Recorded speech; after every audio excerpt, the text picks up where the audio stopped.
Bueno, ahí están viendo mi pantalla, ¿no? Sí, Perfecto, yo sí, no sé perfecto. Creo que el los resto participantes. también, el resto lo puede ver también. Sí, Perfecto. sí, se ve perfectamente.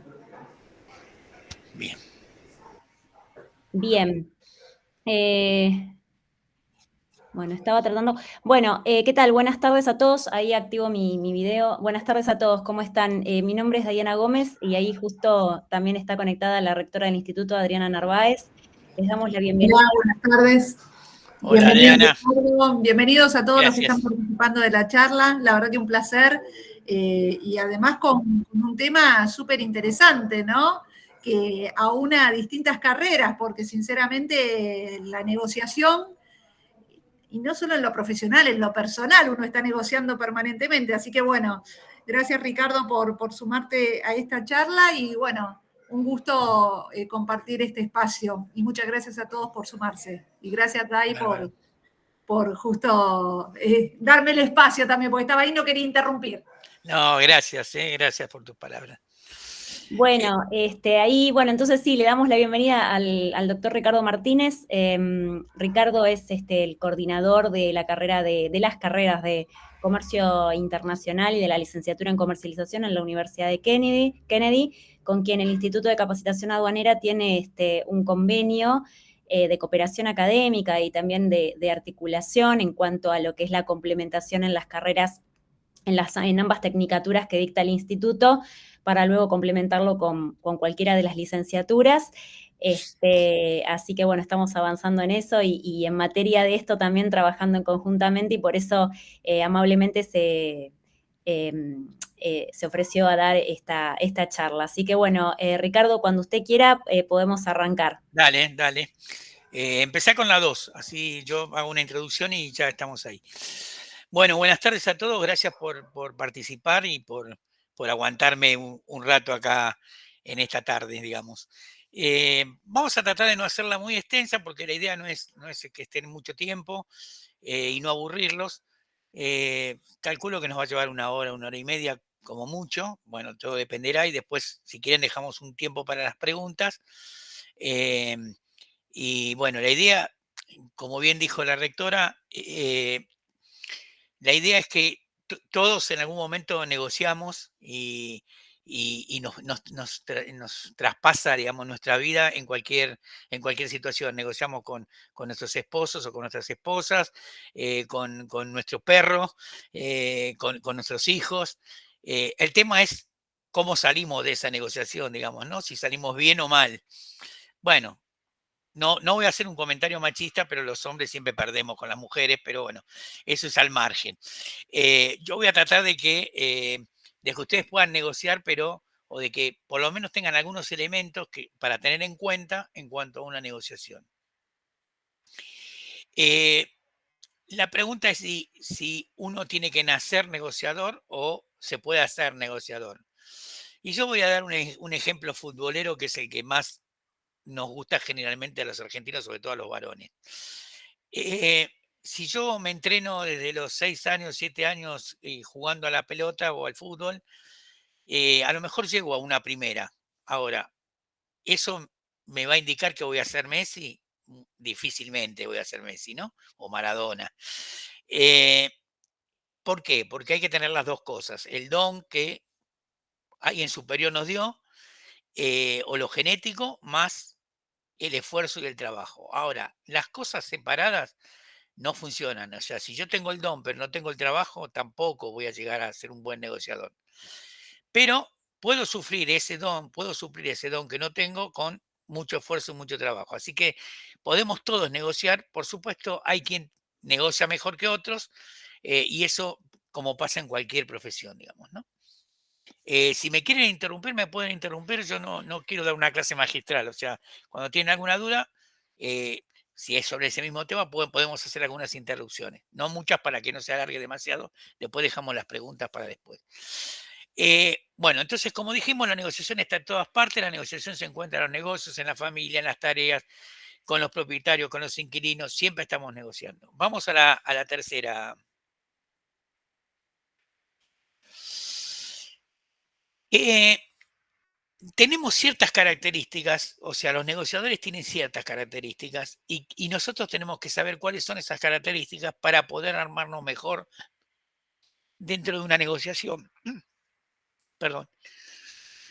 Por ejemplo, está aquel que le gusta negociar, es el que no le asusta la negociación, sino todo lo contrario, lo exacerba, lo pone cómodo la negociación, y si yo del otro lado tengo a alguien que tiene esa característica, tengo que tratar de detectarlas y saberlas para saber cómo defiendo y cómo hago que mis debilidades se transformen en fortaleza. Otra sería la entusiasta, es decir, el que aborda la negociación con ganas, con ilusión, aplica entusiasmo, trata de alcanzar un buen acuerdo. Es decir, esa gente que siempre tiene buen humor y siempre va, digamos, por la negociación y no por la confrontación. Después está el gran comunicador, es aquel que presenta la oferta y consigue captar a la otra parte. Por ejemplo, si estamos en una negociación de venta, aquel que tiene la habilidad suficiente como para, eh, digamos, como para cautivar al otro y lograr la atención de esa persona. Vamos a hacer un ejemplo, por ejemplo. Cuando uno está en un colectivo o en un medio de transporte, generalmente suben esas personas que venden lapiceras o marcadores o cualquiera de esas cuestiones que ya conocemos. Generalmente, cuando empiezan a hablar, ninguno levanta ninguna cabeza, porque ya sabemos todo lo que van a estar diciendo. Y sabemos que muchas de las cosas que dicen son argumentos, pero que no son, en algunos casos, ni siquiera verdades. Entonces, si yo no cambio esa estrategia, es decir, si hay algo que yo no puedo hacer en la negociación es creer que todas las negociaciones son iguales. Aun cuando me haya dado resultado una negociación, no quiere decir que la otra me va a dar el mismo resultado haciendo lo mismo. Si ustedes me piden a mí que yo les dé respuestas en esta charla que vamos a tener, yo no les voy a dar ninguna respuesta. ¿Por qué no les voy a dar ninguna respuesta? Porque ustedes acá a lo sumo van a venir a buscar preguntas. Y en las preguntas que ustedes hagan van a tener las respuestas. ¿Por qué?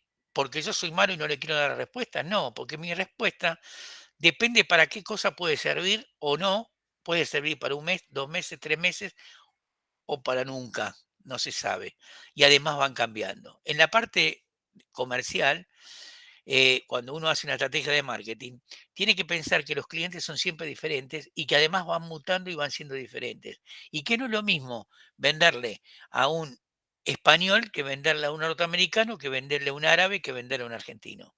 Entonces, las estrategias no pueden ser iguales. Por lo tanto, si yo voy a negociar algo que tiene que ver con un producto, evidentemente va a ser diferente, no solamente el producto quizás, sino también la forma de venderla, porque las culturas, las costumbres son diferentes. Si soy un gran comunicador, puedo suplir esta situación. Vamos a la que sigue. Sería la cuarta.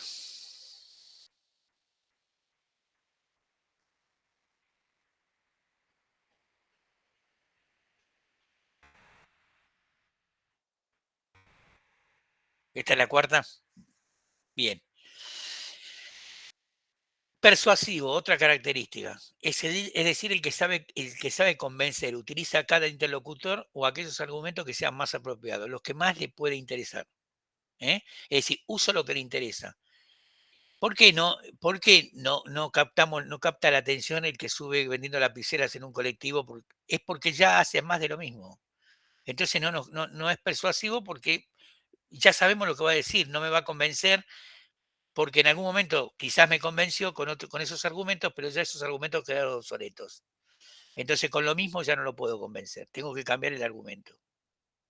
Por eso lo que le decía antes, no hay una receta mágica ni un librito que yo le pueda decir, bueno, a ver, vamos a negociar y hoy voy a negociar con Dayana y negocio de esta forma. Y mañana, inclusive con Dayana, voy a negociar diferente porque Dayana cambió o aprendió o evolucionó o tiene otros hábitos y costumbres. Entonces, si uso la misma receta, lo más probable es que no me dé que me dé resultados equivocados, aunque en ese momento me hayan dado buenos resultados. De todas formas, si yo quiero cambiar algo, no puedo hacer lo mismo que hacía. No es una frase mía, es una frase de Einstein. No podemos solucionar un problema haciendo siempre lo mismo, digamos, ¿no? Tenemos que cambiar si queremos solucionar el problema. Y acá si tenemos que negociar con alguien diferente, tenemos un problema. O sea, ¿por qué negociamos? Porque en realidad hay una, digamos, no una distorsión, sino una disparidad entre las dos partes, si no, no habría nada que negociar. Si yo voy a negociar con Dayana y Dayana piensa igual que yo, no tengo nada que negociar. ¿Por qué negocio con Dayana? Porque ella quiere pagarme 10 y yo quiero cobrarle 20. Y entonces ahí es donde empezamos la negociación, en este caso por el dinero, pero puede ser por muchísimas otras razones. ¿Sí? ¿Cómo van hasta acá? ¿Bien? Bueno. El psicólogo, bueno, es el que capta las principales, los principales rasgos de la personalidad. Este es una característica muy importante. Si nosotros pudiéramos captar bien el aspecto psicológico, es decir, que nosotros tuviéramos la habilidad psicológica como para captar al otro, bueno, tenemos un camino bastante más allanado, tenemos una cantidad de tiempo, de recorrido mucho más dócil y fácil que si no tenemos esas herramientas. Sociable. Es una cualidad fundamental de un buen negociador. Es la facilidad para entablar relaciones personales. Vieron que hay personas que pueden romper el hielo fácilmente, son hábiles para romper el hielo y son amenos en la disputa, en la conversación. Que no, digamos que eh, no confrontan inmediatamente, sino que siempre tratan de ver cómo hacen para negociar. Aunque los estén agrediendo, tienen una habilidad para salir de ese entorno malo, digamos, ¿no? Es decir, son sociables. Y es un factor importante para tener en cuenta porque eso cautiva y anima al otro y también nos hace relajar a nosotros. Si esta cualidad la tiene el otro, tenemos que tener cuidado porque si nos dejamos llevar, podemos caer en esa vieja trampa, digamos, ¿no? Vamos a las 5. Respetuoso. Nuestra diferencia hacia el interlocutor comprende su posición y considera lógico que luche por sus intereses. Su meta es llegar a un acuerdo justo, beneficioso para todos. Hay una cosa que tenemos que aprender. Nosotros podemos tener una negociación donde, creo que más adelante lo vemos, donde hacemos ganar, ganar o donde la estrategia es ganar, perder. Cuando uno hace una estrategia ganar, ganar, quiere que los dos ganen y lo utiliza cuando quiere tener una duración, una relación duradera. Por ejemplo, fidelizar a un cliente para seguir vendiendo. Cuando yo tengo una ganar, perder, es una cosa muy puntual donde quizás a la otra parte no la voy a ver nunca más, entonces trato de sacarle el mayor beneficio posible. Si ustedes me preguntan a mí, yo siempre trataría de aplicar ganar, ganar, porque nunca se sabe si ese que uno piensa que nunca más va a negociar, en algún momento de nuestra vida no nos volvemos a encontrar. Así que me parece que si los dos se van conformes, eh, eh, vamos a tener mejores resultados, digamos, ¿no? Y sobre todo si, bueno, si queremos seguir teniendo relación con esa persona. Honesto es el que negocia de buena fe, no busca engañar a la otra parte. Vieron que en la venta es muy común que se diga, eh, bueno, vos sos un buen vendedor porque sabés mentir bien. Bueno, eso es una falacia total. En la venta no se miente, digamos, en- como mucho, si no podemos decir lo que realmente es, omitimos decirlo. Por ejemplo, si yo le digo, eh, no sé, estos anteojos que tengo puestos, ¿sirven para ver de lejos? Usted me pregunta, ¿sirven para ver de lejos? Y yo le digo, mire, yo los uso para leer. Yo no le estoy diciendo que no sirven para leer de lejos, pero tampoco le estoy diciendo que sí sirven. Porque si le digo que sirven y usted los compra y no ve nada de lejos, va a decir que yo le mentí. Entonces omito decirlo porque no le puedo decir exactamente. A veces no me queda otra que decírselo. Pero puedo hacer eso. Y a veces el perder una venta es ganar otras. Esto no es un buen consejo cuando uno tiene un entrenador de vendedores, pero en realidad yo siempre no busco que el cliente compre, sino que vuelva a comprar. Es decir, lo pienso al negocio como para más adelante, no solamente puntualmente, ¿no? Y generalmente es así, digamos, las ventas cuando son ventas, una venta de colectivo, nadie está pensando que lo va a ver de nuevo a la persona en el colectivo, aunque no sabe si no lo va a ver de nuevo y le va a volver a comprar quizás otra cosa o lo mismo. Pero bueno, uno piensa que es un cliente de paso, entonces le digo cualquier cosa, total, nunca más lo voy a ver. Eh, el profesional es una persona capacitada y con gran formación. Se prepara con esmero para cualquier nueva negociación y no deja nada al azar. ¿Qué quiere decir esto? que si bien no es que es rígido, yo no me puedo poner un DVD en la cabeza y pensar de que todos los clientes son iguales y repetir todo lo que yo tengo, pero sí tengo que tener algún esquema lógico, no puedo improvisar todo. Puedo improvisar algunas cosas, pero tengo que tener cierto margen de maniobra. Si soy profesional, la tengo que estudiar bien la negociación y tengo que estudiar bien a mi contrincante en lo más que pueda. Vamos a poner un caso de que ustedes vayan a hacer una negociación laboral. ¿Qué deberían saber del otro? Porque a ustedes le van a preguntar todo, pero usted quizás pueda preguntar mucho menos de lo que le preguntan. Y sin embargo, el riesgo es tanto del que toma al empleado como el que deja otro trabajo para entrar en esa empresa. Entonces, es interesante que yo sepa qué pasa con esa empresa, qué hace, a qué se dedica, qué plantilla tiene, qué rotación tiene, en la medida que yo lo pueda estudiar y saber, tengo, digamos, un camino ya allanado porque sé cómo es la empresa y cómo piensa. Si yo voy a una empresa donde la rotación es muy alta, y bueno, es evidente que quizás a mí me tomen y al poco tiempo me despidan.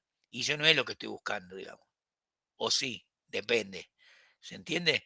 Entonces, eh, el profesional es el que sabe medir todas estas cuestiones. Vamos a la próxima.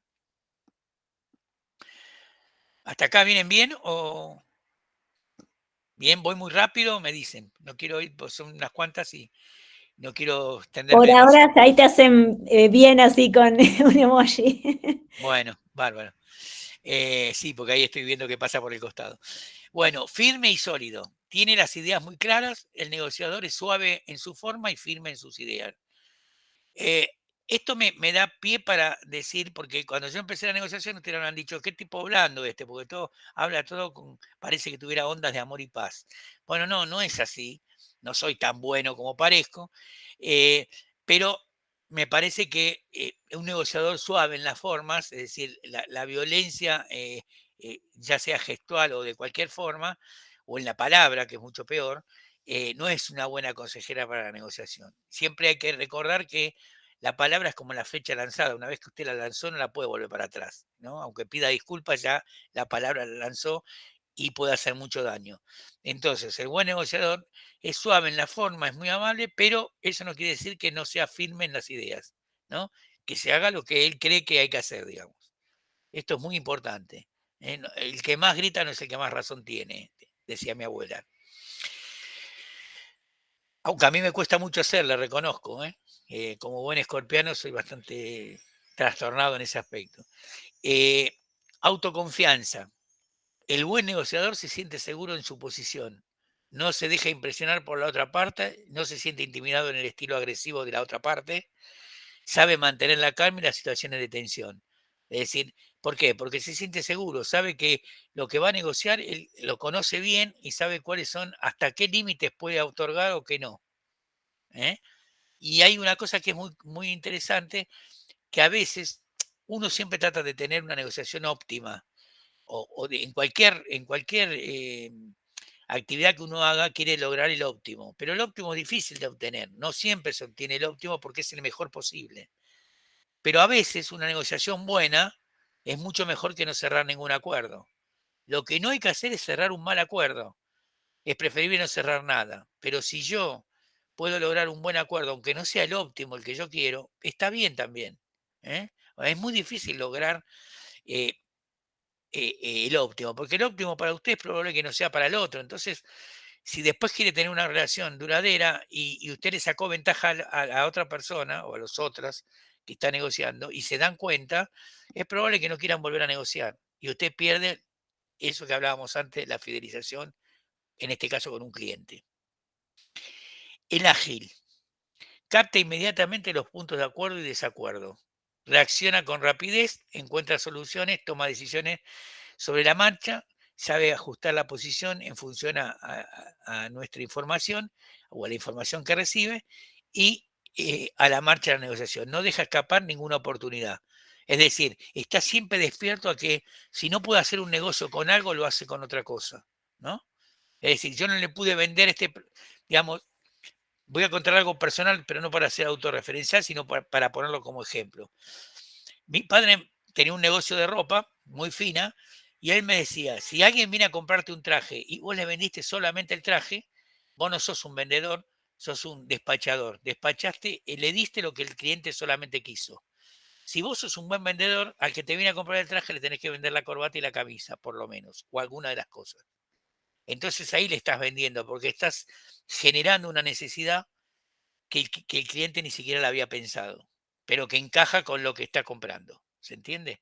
Ya claro que mi padre tenía sexto grado, pero era muy hábil en la parte de negociación y yo aprendí mucho de él en ese aspecto, digamos, ¿no?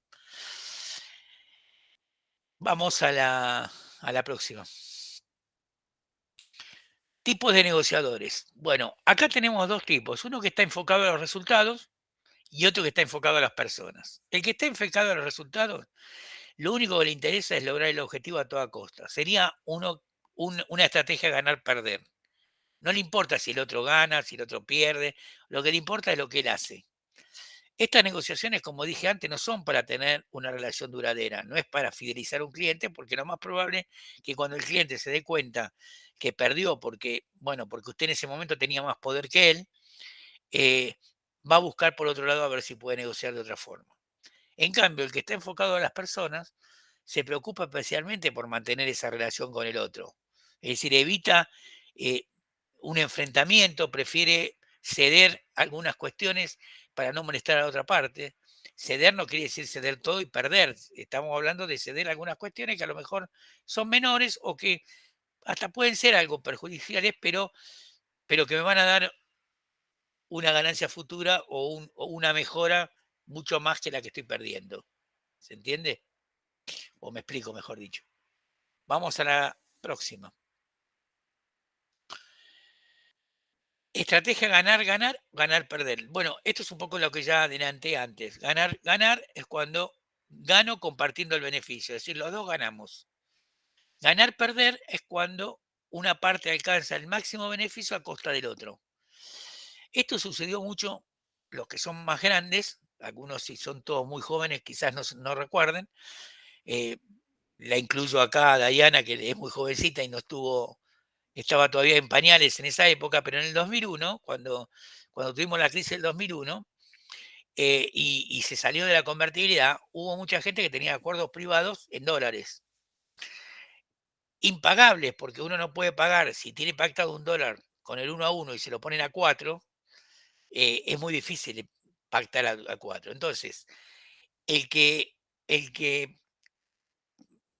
prestó dólares, voy a hacer una frase política, el que prestó dólares recibirá dólares, bueno, el que le vendió en dólares quiere cobrar los dólares, porque ¿qué culpa tiene? ¿Por qué no puede, si financió 2.000, por qué no puede cobrar 2.000? Y está bien, y es razonable que piense así porque no quiere perder.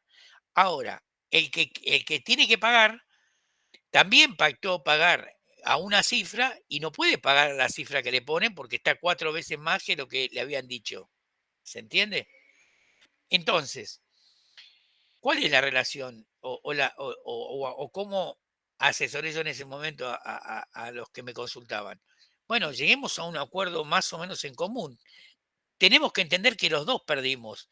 O sea, que el que tiene que pagar a 4 y va a pagar a 2 o a 2,5, ponele que hayamos cerrado la negociación con eso, también está haciendo un esfuerzo, porque tenía que pagar a 1 y tiene que pagar a 2,5. Y el que tenía que cobrar 4 también hace un esfuerzo, porque no cobra 4, pero cobra 2,5 y mantiene la relación con esa persona, que le puede generar ganancia futura. Cuando un cliente no paga, el problema no es solamente que no paga, el problema es que no nos compra más o no le podemos vender más. Entonces perdemos futuras utilidades porque lógicamente queremos vender si nos está pudiendo pagar la anterior. Entonces, ahora, ¿qué pasa si yo no le vendo más? Se va a otro y con el poco dinero que tiene le compra a otro. Entonces, ¿qué tengo que hacer yo? Un humilde consejo, que no soy nadie para hacer consejos, sino una sugerencia. Lo friso eso, lo congelo ahí, que en algún momento veo cómo lo cobro o veo cómo me lo paga, y le sigo vendiendo, pero con otras condiciones, obviamente, no le puedo dar crédito. Pero todo lo que me tiene que comprar, en vez de comprárselo a otro, que me lo siga comprando a mí. Y con las utilidades que le voy generando, voy supliendo de alguna forma la pérdida anterior. Usted me va a decir, bueno, pero trabajas gratis. Bueno, pero es peor no tener nada, porque si no, no solamente no le va a pagar, sino que le va a comprar a su competidor. Y tiene doble problema ahora, porque su competidor crece y usted cada vez disminuye. ¿Me explico? Bueno, eso es algo que hay que tener en cuenta cuando alguien tiene una situación como esta. ¿Cómo hago? Negociando. Tengo que negociar. Ahora, hay veces que no se puede, no hay forma de negociar. Bueno, si no hay forma de negociar, veremos qué hacemos, iremos a los tribunales, no sé, veremos si le podemos sacar algo. Pero si no le podemos sacar nada porque es una piedra que la exprimimos y no sale nada, bueno, tenemos que ver cuál es la mejor forma en definitiva, quizás hasta de perder menos. Ya no hablemos de ganar. ¿Se entiende? Bien, sigamos. Tácticas. Porque hasta acá hablamos de todas estrategias. Pero ¿qué tácticas utilizo? Esto es como si yo estoy en una contienda bélica y tengo que pasar por un lugar y hay un puesto del enemigo que está en una colina y que de esa colina no me deja pasar a mí mi tropa por ese lugar. Tengo que sacar a esa colina de encima, tengo que sacarme a ese enemigo de encima. Bueno, ¿la estrategia cuál es? Es eliminar o sacar a ese puesto que tiene mi enemigo. Pero la táctica es cómo lo voy a hacer. Lo voy a hacer por aire bombardeando, voy a entrar por la parte de atrás, es decir, por la retaguardia, voy a ir por el frente, voy a cruzar en diagonal.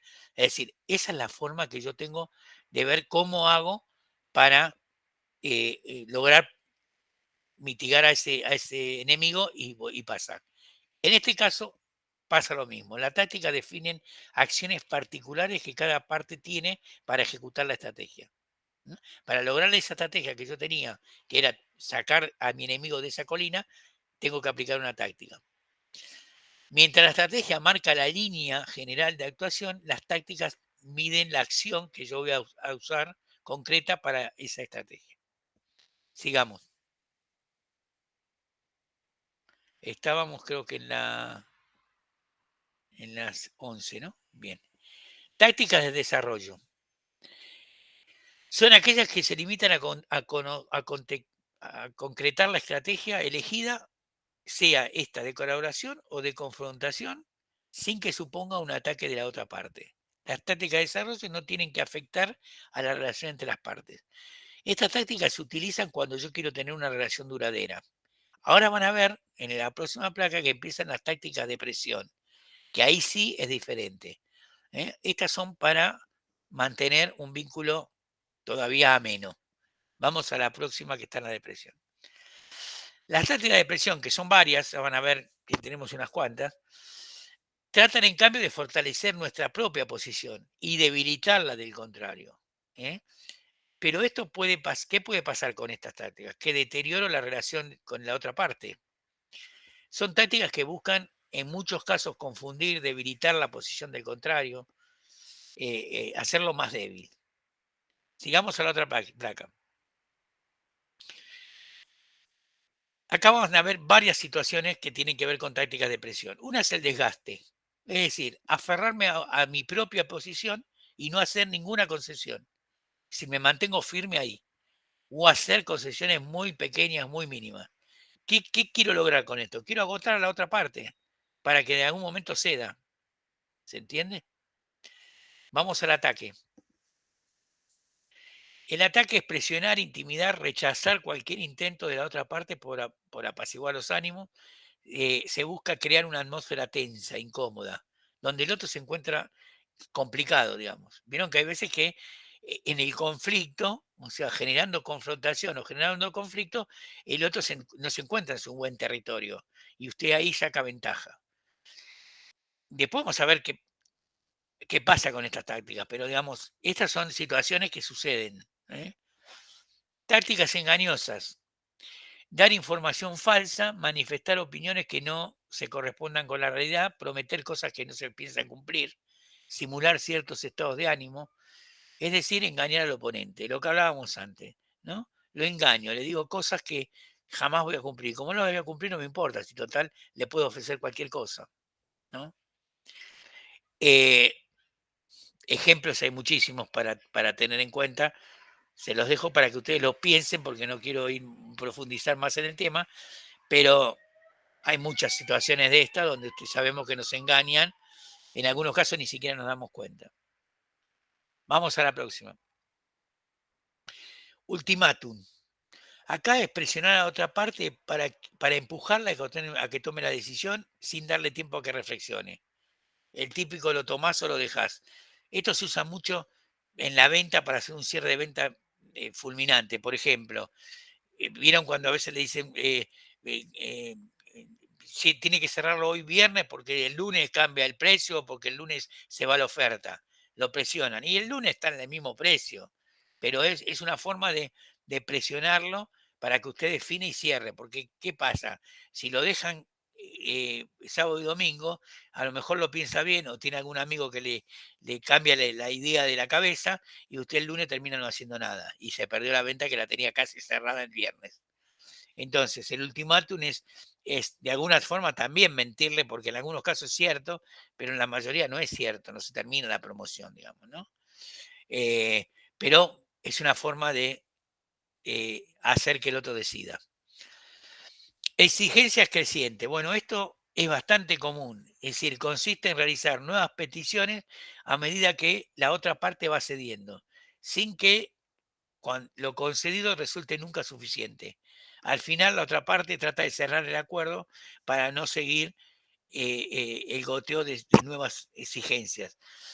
Si quieren un ejemplo, lo que pasa con los bancos. ¿Vieron? Cuando usted no le paga al banco, usted busca la forma de ver cómo lo paga y el banco, bueno, le da algunas facilidades y cuando vino y vio que usted va a empezar a pagar, empieza, bueno, pero me tiene que pagar los punitorios, los intereses, es decir, no podía cobrar nada y vos ahora que dijiste que ibas a pagar de una forma, ya te empiezan a cobrar todo. Entonces vos decís, no, pará, la corto ahora, busco el dinero de cualquier lado, pago, porque si no me va a seguir sacando dinero mucho tiempo. Los que son bancarios se me van a enojar porque pongo este ejemplo, pero hay muchos casos de esto que suceden. Y no es que lo estaba criticando, estoy mostrando algo que es real, digamos, ¿no? Y que el banco hace lo que a él más le conviene. Es así. Y nosotros tenemos que hacer lo que más nos conviene a nosotros. Autoridad superior. Consiste en negociar bajo la apariencia de que se cuenta con la autoridad para cerrar el acuerdo. Bueno, acá hay una cosa que hay que tener cuidado. Cuando ustedes empiezan una negociación, siempre tienen que, con el que van a negociar, tienen que cerciorarse que sea la persona que va a cerrar el acuerdo. Usted le puede decir, bueno, pero me puede mentir. Bueno, sí, le puede mentir, pero por lo menos usted tomó esa precaución. A veces le dice, no, mire, yo puedo negociar, vamos a ver todo, vamos a acordar a ver cómo están los precios, pero igual la decisión final la toma mi jefe o la toma mi gerente. ¿Sí? Entonces usted, si es así, se tiene que quedar con alguna carta en la mano por si hay alguna nueva exigencia del jefe de él o del gerente. Puede que no, pero puede que sí, es muy probable. Entonces, si él cierra el acuerdo, fenómeno. Si no, cuidado porque cuando usted cerró, ya le vieron todas sus cartas y usted ya no tiene más nada para hacer, ni nada más para ceder, y ahí empiezan las exigencias del otro lado y si quiere cerrar el acuerdo termina perdiendo algo más de lo que podía haber perdido. Sigamos. Bueno, estas técnicas engañosas hay que tratar de evitarlas, ¿no? ¿Por qué? Porque deterioran las relaciones personales con otra parte. Es decir, empezamos mal, si ya empezamos que me mienten, es muy difícil que yo pueda seguir negociando con ese individuo o con esa empresa, porque no cumple. ¿Mm? Como les pasa a ustedes cuando contratan un servicio y el servicio no es lo que le dijeron, no cumple lo que habían pactado. Vayamos a la próxima. La única táctica realmente que funciona es la profesionalidad, es decir, la preparación de la negociación y la franqueza, el respeto por la otra parte y la firme defensa de los intereses. Es decir, ser duro en el caso de los intereses que nos afectan, pero tener cierta empatía también con la otra parte. No tenemos que ver a la otra parte como un enemigo, no es un enemigo, es un colaborador que vamos a negociar por algo y que ahí termina la cosa. No es alguien que lo tenemos que destruir, matar, que se quede en el piso tirado. No es así. Eso no pasa ni siquiera en la guerra, ¿no? En la guerra se trata de sacar al contrincante de actividad, no se trata de matarlo, sino de que no pueda seguir combatiendo.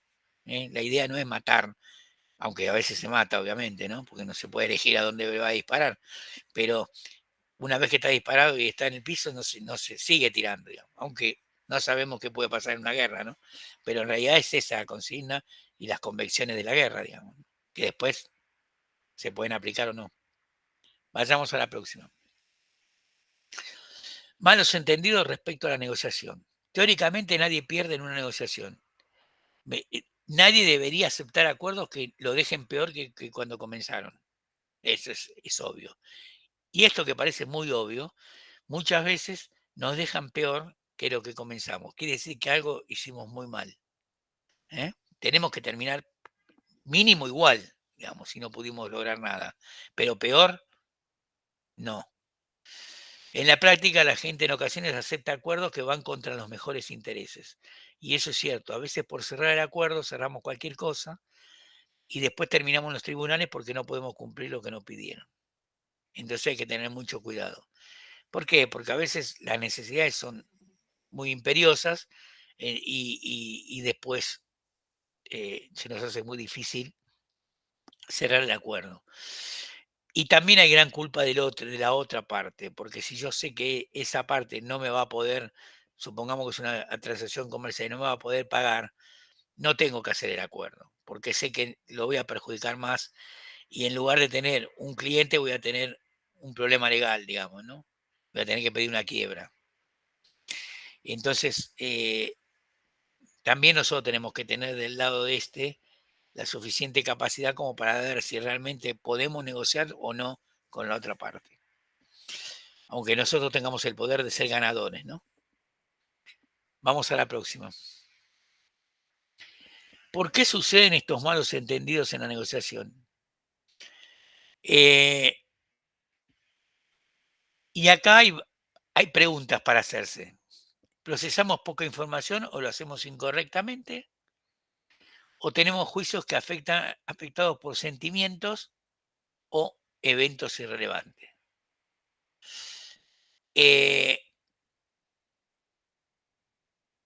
Generalmente acá si alguien se anima y quiere contestar, si ve alguna otra razón que percibe además de estas dos que yo tengo. ¿Por qué piensa que hay malos entendidos en una negociación? ¿Alguien que quiera acotar algo? Si no, continuamos, no hay problema. No los quiero forzar. Pueden usar ahí alguien levantó la mano. Bárbara, no sé si querés escribir por el chat. No, que hable si no. Ah, Que hable. bueno, dale. Si se Sí. puede, va. Sí, sí, sí, a Sí, ver. si quiere, va. Si no, no. Hola, buenas tardes. ¿Cómo Buenas le tardes, va, Bárbara. profe? Gracias por participar. Sí, te escucho. Yo creo que es por la falta de persuasión a la hora de cerrar una negociación o más que nada le doy relevancia a eso. Bien. A veces las situaciones, como, bueno, acá veo el ganar-perder, a veces perder nos deja mejor parados que ganar. Muy loco lo que digo. Sí. Lo digo por experiencia propia porque tengo una distribuidora de alimentos y también soy proveedora de comercios y a veces, no sé, nosotros generamos trabajo también, por así decirlo, más que nada con las cuentas corrientes. Y bueno, uno tiene en cuenta también esa condición y la condición del país, ¿no? Bueno, Sí. digo desde mi parte. Te entiendo perfectamente. Sí, es cierto que a veces uno prefiere perder para no seguir perdiendo más. Es decir, ¿no? Cuando un cliente empieza a no ser rentable, lo mejor que uno puede hacer es o lo trata de hacer rentable o se lo saca de encima. Digamos, no es cierto que siempre lo tengo que mantener al cliente, porque si no me sirve, en algún momento lo voy a tener que dejar y además estoy perdiendo. ¿Qué sentido tiene? No soy el cotolengo de Norione que hago beneficencia. Tengo un negocio y quiero ganar dinero. Entonces, si no sirve, no sirve y no se hace. Es así de fácil. No es que todos los clientes no son beneficiosos. A veces no por culpa del cliente, sino porque, bueno, no se dan las condiciones.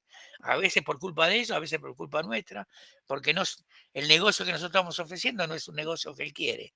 Así que estoy de acuerdo con eso que vos decís y pienso que para eso te referiste que a veces se pierde y es preferible perder que seguir adelante y perder mucho más, digamos, ¿no? Tal cual. Uno Entonces también creo que tiene que conocer el terreno, ¿no? Uno se maneja con ciertos circuitos, antecedentes, estudiar también los antecedentes de esas empresas. exactamente, Es muy exactamente. importante saber, conocer en el terreno que estamos negociando. Yo creo que viene por la claridad y la persuasión. Mm. Bueno, desde ya la persuasión es muy importante en cualquier negociación porque persuadir al otro de algo es lo más importante y es difícil hacerlo. Eh, pero volviendo un poco a lo que vos decías, eh, es cierto que muchas veces nosotros utilizamos mucho tiempo para resolver pocas cosas, ¿no? Pareto decía que tenía la ley de Pareto que era de 80-20, es decir, usaba el 80% del tiempo, decían que algunos empresarios usaban el 80% del tiempo para resolver el 20% de los problemas. Bueno, eso es nefasto para cualquier empresa, para cualquier negociación. Y a veces con los clientes nos pasa lo que dice un poco Bárbara. Dedicamos mucho tiempo en clientes que no nos sirven, es decir, o nos sirven poco. Y estamos dejando, por eso lo de ganar se lo entiendo, porque estamos dejando de ganar buena cantidad de dinero quizás con otros clientes por atender a esos clientes o porque los atendía mi papá o mi abuelito, o porque tengo cierta empatía y me da no sé qué no atenderlos. Bueno, o le buscamos la forma para hacerlo viable, o lamentablemente tenemos que dejarlo porque si no nos van a perjudicar, porque estamos usando parte de un tiempo valioso que no se recupera inclusive para utilizarlo en cosas menores. No sé si soy claro en lo que estoy diciendo. Sí, Ricardo, ahí, bueno, Diego tiene otra consulta. No sé, Diego, si querés usar el micrófono o por el mensaje escrito.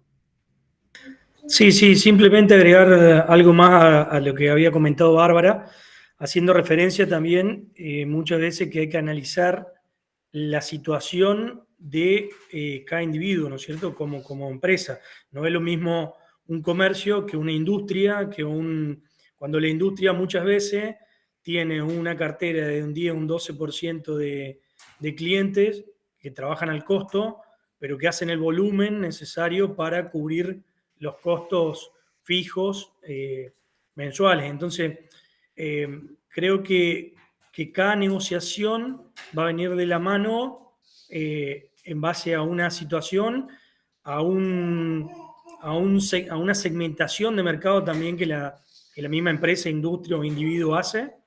Entonces, eso creo que es fundamental para la cartera completa de clientes. Van a haber clientes donde uno empata, clientes donde su rentabilidad es muy baja y clientes donde su margen de rentabilidad va a ser de mayor volumen. No, eso estoy totalmente de acuerdo con vos, Diego. Es decir, pero esos clientes sirven. Yo lo que estoy diciendo es cuando no sirven, cuando nos generan pérdidas. Cuando empatan, bueno, hay veces que se puede empatar. Es cierto que muchos dicen, bueno, a veces se gana, otras veces se pierde. No, el empresario gana, gana, gana, gana. Perder nunca porque si usted perdió, nunca sabe si después va a ganar. Entonces, es cierto que se pierde, y sí, se pierde, pero no es que yo juego con eso a perder. Ahora, es cierto que hay clientes que nos sostienen la estructura fija y los tenemos por eso, aunque no ganemos mucho, pero nos compran permanente, son fieles y nos sirven. Pero esos son clientes buenos, esos no son clientes malos. Quizás no estemos ganando lo que tenemos que ganar como ganamos con otros, pero como nos compran continuamente nos hacen tener un panorama mucho mejor. Porque el que compra mucho, pero compra de vez en cuando, tampoco es brillante, porque hoy no sirve y mañana, y si compra de contado, menos todavía, porque se va al mejor precio y hoy lo tenemos y mañana no. En cambio, los que le damos crédito son mucho más fieles, porque es difícil que consigan el crédito en otro lado. Así que todo sirve, hay un mix. Y además también tiene que ver con el poder de negociación que nosotros tengamos. No es lo mismo negociar con Coca-Cola que negociar conmigo, digamos, ¿no? Es decir, Vos es sabés que, diferente. perdón, profe, lo Sí, interrumpo porque a nosotros nos pasó como empresa, justo la empresa nuestra tiene 3 años y medio, pero es una empresa que fue creciendo, creciendo, creciendo, distribuidora de alimentos, pastelerías, harinas y demás, eso es lo que tenemos.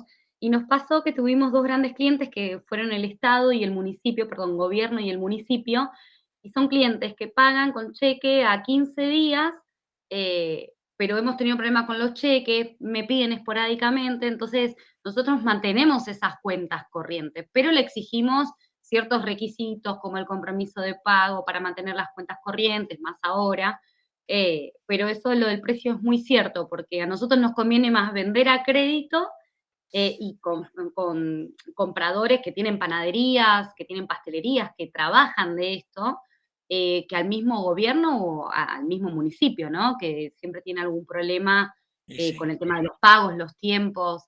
Para nosotros es más seguro, en vez de, no sé, vender un volumen mayor y no saber cuándo lo vamos a cobrar, porque no es es un problema ajeno nuestro que a una persona que abre todos los días para poder vender y para hacer sus productos, digamos, ¿no? Exactamente, exactamente. Y aparte tu poder de negociación con el Estado es mucho más débil que el que podés tener un Total. contrato a proveedor. Entonces, Pero, bueno, sí, perdón que sí, sí. sí, sí, sí, te escucho, digo. No, pasa algo similar con las grandes cadenas de supermercado. Sí. Que en realidad, cuando te vas a negociar, ya te sentás partiendo desde la premisa que negociás por tu capacidad ociosa.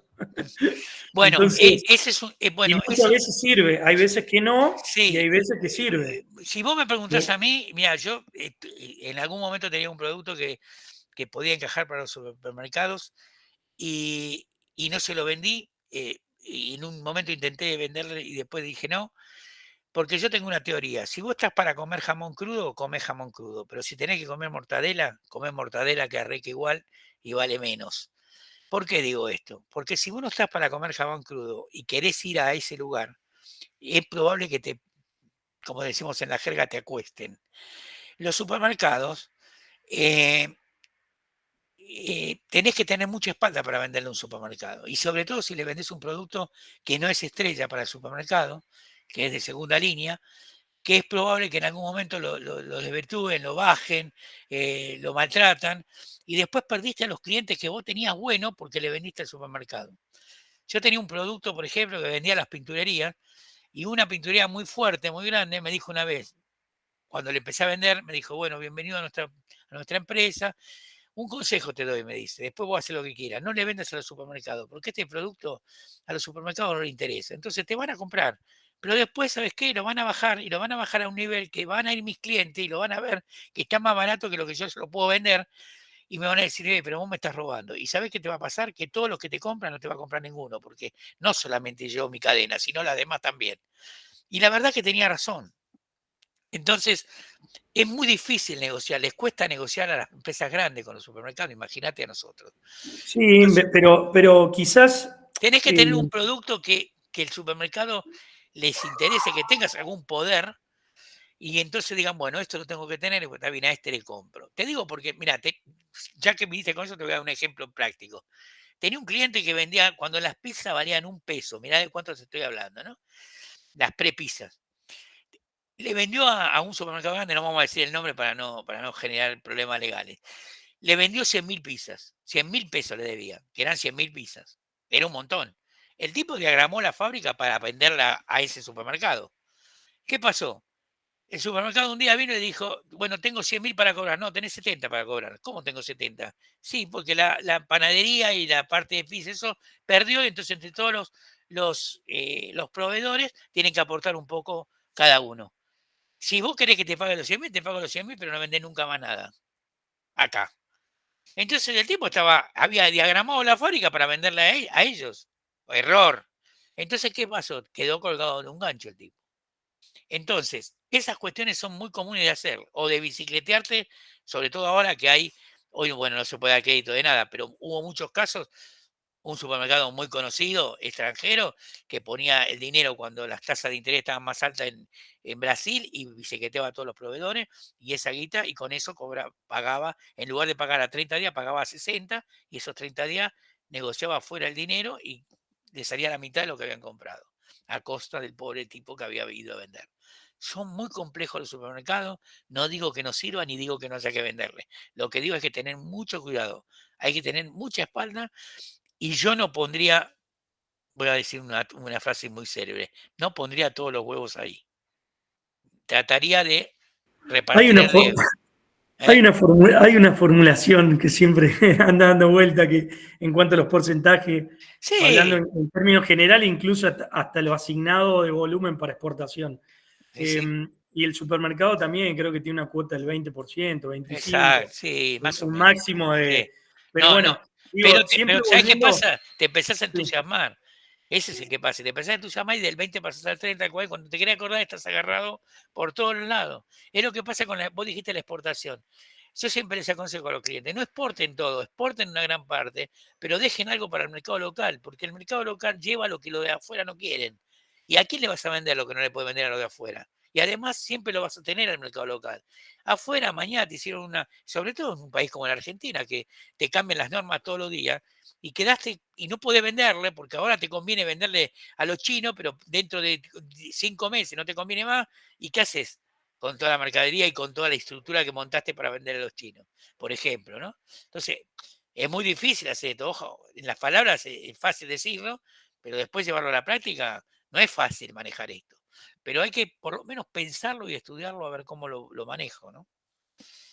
Sí, no sé si querías decir algo y si no, sigo. Bien, bien, gracias. Bueno, gracias por el aporte a los dos, a Bárbara y a Diego. Bueno, ¿qué debemos hacer? Debemos aprender a identificar nuestros errores de juicio, adquirir disciplina en cómo actuar o proceder, cambiar modelos mentales. Es decir, tenemos que estar amplios a cambiar, digamos. No podemos pensar siempre de la misma forma porque es como si yo quisiera enseñar igual que como a mí me enseñaron. Y yo no puedo enseñar como a mí me enseñaron porque el que aprende hoy es diferente a como aprendíamos nosotros. Entonces tengo que desaprender para aprender.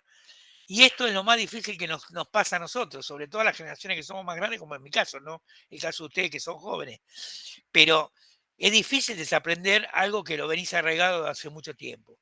Pero bueno, a veces tenés que darte cuenta que tenés errores que los podés subsanar o tenés que cambiar algunos conceptos mentales porque no es lo mismo venderle a alguien hoy que hace 10 años atrás o hace 20. Las generaciones fueron cambiando y se piensa diferente. No es todo igual.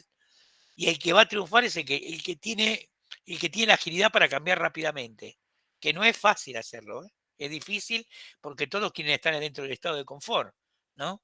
Nos cuesta mucho cambiar. A mí también ya me pasa eso. Vos me querés que cambie, yo no quiero cambiar nada porque estoy tranquilo así. Pero bueno, te das cuenta que tenés que cambiar porque si no, te sacan afuera del sistema. Estar consciente de las propias barreras, inclinaciones, preferencias, sesgos, marcos de referencia y actitudes.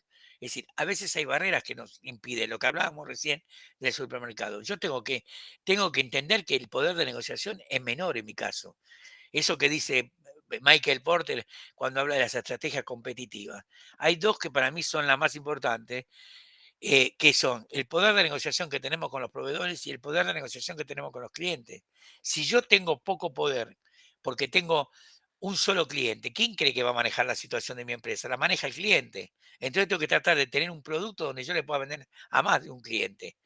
Aunque sea muy buena esa persona, igual siempre va a tener un privilegio sobre mí. O si tengo un solo proveedor, tengo que tratar de buscar un producto donde pueda tener otro proveedor. Porque si no, tengo que hacer lo que me dice el proveedor. Porque el poder lo tiene él, no lo tengo yo. Ahora, uno se puede preguntar, ¿yo puedo ser chico y venderle a un grande? Sí, lo puedo hacer.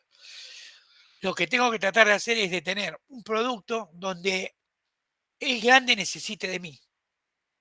Y si yo logro eso, me hago tan grande como él. Por ejemplo, si Coca-Cola necesitaría que yo le hiciera las chapitas de la Coca-Cola o las tapitas, y yo soy una pieza fundamental para él, el poder lo puedo tener yo, aunque Coca-Cola sea un monstruo, porque me necesita y no tiene a otro, porque yo inventé una tapita que no la tiene nadie. O la hago rápido o entrego en línea. Pero estas cosas son muy difíciles de conseguir, digamos, ¿no? Pero se puede. Yo lo he hecho en algunos casos con algún producto muy específico, sobre todo productos que son medio artesanales. Pero hay que encontrarlo al producto. Si usted le vende lo mismo de todo, ¿usted quiere que quién va a tener el poder? ¿Lo va a tener usted o lo va a tener Coca-Cola? Hay un caso que hubo una vez que decían que cuando cuando abrió un supermercado Carrefour, ustedes saben que los tipos abren el supermercado con todo lo que ponen los proveedores. Pero cuando fueron a Coca-Cola, Coca-Cola dijo, nosotros bajamos los cajones y no ponen el dinero, si no, no hay ninguna bonificación de nada. Puede haber una bonificación por compra, pero no ponemos la mercadería gratis para que ustedes abran el local. Entonces Carrefour, ¿qué hizo? Lo amenazó y le dijo, si ustedes no hacen eso, no le compramos más Coca-Cola en ninguno, en toda la cadena. ¿Y qué le dijo Coca-Cola? Si ustedes no obtienen Coca-Cola, a Carrefour no entra nadie. O sea, ahí se disputaron quién era el que tenía más poder. Y la verdad que es cierto que si no hay Coca-Cola, se pierden muchos clientes, ¿no? Entonces, bueno, ahí hubo una puja de poder. Los dos son fuertes, los dos son poderosos. Por supuesto llegaron a un acuerdo y dijeron, bueno, che, dejémonos de joder, bueno, te hago una bonificación, te ayudo, pero me tenés que comprar tanta cantidad o me tenés que pagar de esta forma. Llegan a un punto en común. Cuando uno piensa en una negociación, empieza en los extremos, pero va hacia un punto de equilibrio, un punto donde se junten más las cosas. Yo voy a pedirte lo más que pueda y vos vas a ofrecerme lo menos que pueda. Y ahí está la negociación hasta ver en qué punto llegamos. ¿Sí? Bárbara levantó la mano. Sí, profe, justo para juntar a lo que usted está poniendo del ejemplo del Carrefour, a nosotros nos pasó, yo soy de Tierra del Fuego, y tenemos 3 marcas que son reconocidas, pero una de esas marcas estaba pasando una situación que estaba echando gente para meter, una gran marca, ¿no? Dánica, para ser específica, estaba echando gente como para meter presión al gobierno por el tema de los insumos que no entraban de afuera. Entonces caímos todos los que le compramos, caímos en la volteada y claro, yo tengo un montón de panaderías que usan sus insumos y fue más fuerte la demanda del cliente porque todos los clientes nos estaban pidiendo y era una gran cantidad de material que nos pedían de insumos que Danica no nos quería vender por el hecho, esta problemática que tenía, que terminamos llegando a un acuerdo hasta cambiar el precio y negociar el tema del transporte por la demanda que me pedían los clientes. Y fue fuerte para nosotros porque hoy es una de las primeras marcas que tenemos que más vendemos y que tuvimos que cerrarla en esta forma, ¿no? De la negociación. Y nos pesó más la demanda, decir, bueno, somos los únicos que vendemos acá, los únicos distribuidores en esos insumos específicos. Listo, no te lo vendo. No me vas a mandar las cosas en cuotas o 10 pales o 2 camiones o... No, es lo que te Totalmente. pido, porque yo le tengo que responder a los clientes y hay que cuidar a los clientes, ¿no? Y obviamente esto en el producto final, ¿no? Porque justamente es comestible.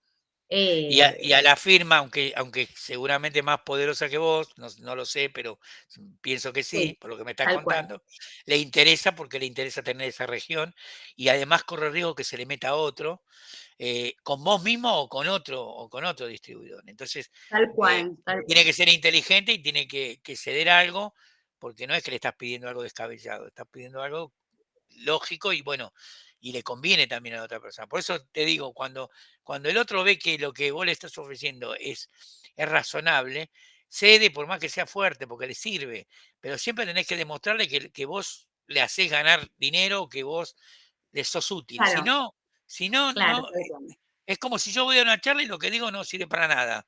Y bueno, seguramente no los voy a tener. Yo espero que en la próxima charla estén todos los que están acá, por lo menos, digamos, ¿no?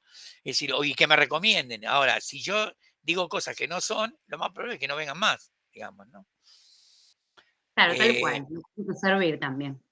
Quería bien. adjuntar eso al comentario que había Bueno, hecho. gracias, Gracias. Bárbara. Seguimos con la próxima, Dayana. Negociar un enfoque inteligente, estudiar las negociaciones pasadas, contribuir a identificar patrones y principios comunes, identificar errores, mejorar habilidades, eliminar y disminuir reacciones irracionales o emocionales. Bueno, acá hay una cosa que es fundamental, la emocionalidad.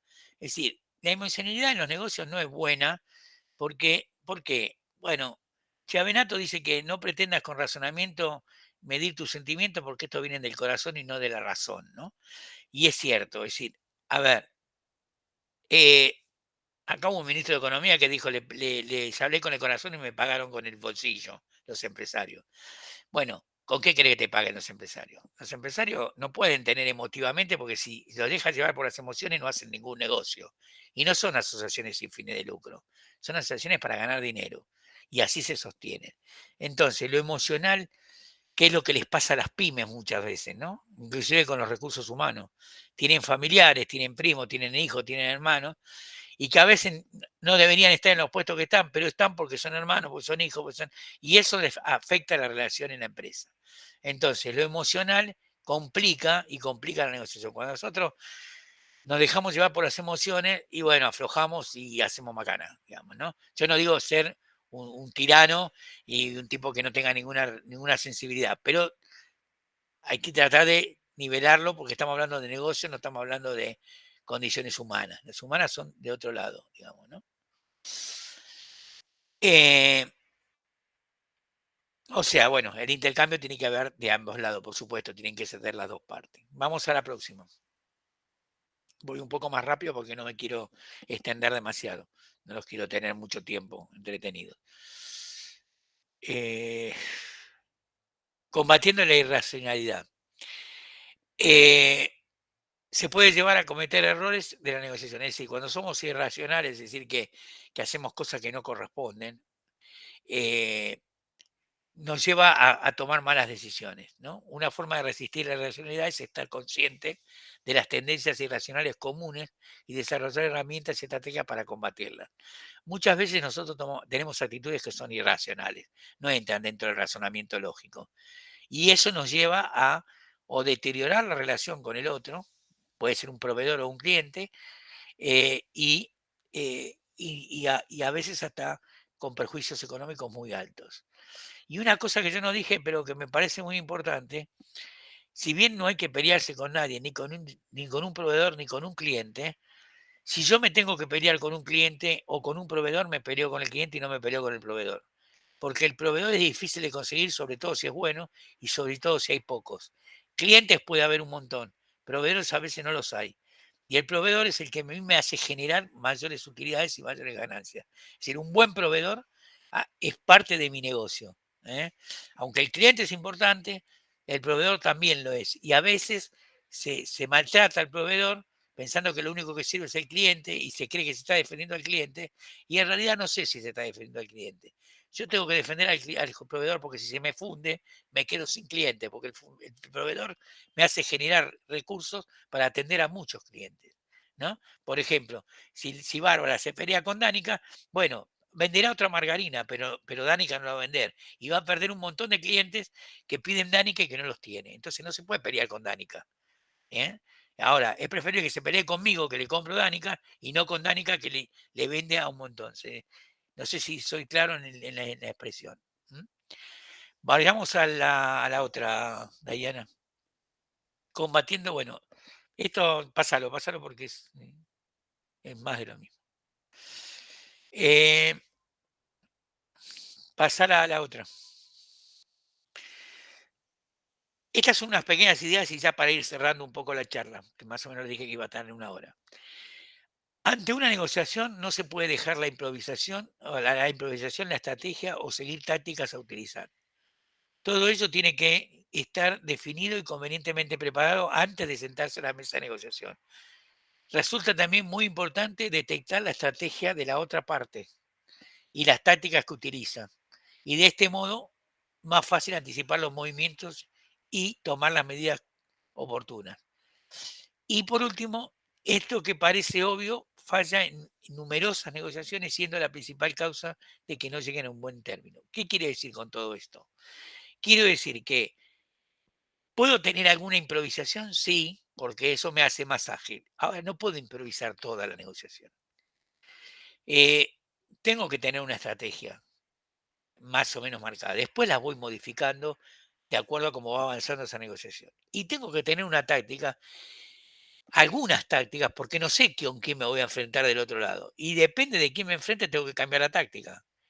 Y ahí no es que estoy improvisando, estoy cambiando las tácticas que ya tenía pensadas. ¿Me explico? Esto es importante porque si no nos toma de sorpresa y decidimos cualquier cosa porque no estamos preparados. No estoy diciendo que tengan algo rígido donde no se pueda mover.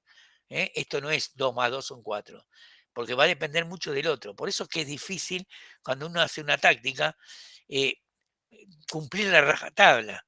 Yo a veces me causa mucha gracia cuando los jugadores de fútbol le preguntan y dicen, nosotros tenemos que hacer la nuestra. ¿Qué es la nuestra? Vos tenés que hacer la que corresponda.